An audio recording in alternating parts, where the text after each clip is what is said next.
ধরা নতুন একটা নাটক নিয়ে চলে আসলাম। নাটকটির নাম হলো মিথ্যা অপবাদ। গ্রামের মধ্যে একটা মহিলা ছিল। সেই মহিলার 2টা মেয়ে ছিল। তার স্বামী মারা গিয়েছিল। তার বড় মেয়েই সমস্ত সংসারের দায়িত্ব চালাতো। তখনই একটা লোক আসে, মানে মেম্বারে বোঝায়, সে তার বড় মেয়েকে বিয়ের প্রস্তাব দেয়। সেখানে অপমান করে দিয়ে পাঠানোর কারণে সে বলল, ওই মেম্বার সাহেব হচ্ছে একটা ছেলেকে ওদের বাড়িতে দিয়ে পাঠিয়ে অনেক কেলেঙ্কারি একটা সৃষ্টি করলো। সেখানে মোড়ল মশাইকে নিয়ে আসে এবং তাকে সাথে সাথে প্রমাণ দেওয়ার কারণে বিশ্বাস করে মেয়েটাকে বাড়ি থেকে বের করে দেয়।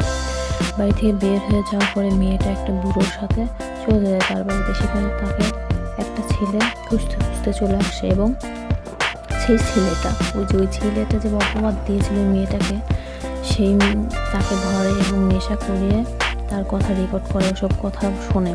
তো বন্ধুরা, তারপরে সমস্ত কিছু প্রমাণ পাওয়ার পরে ওই লোক 2টাকে বের করে দেয় আর নাটক শেষ হয়ে যায়।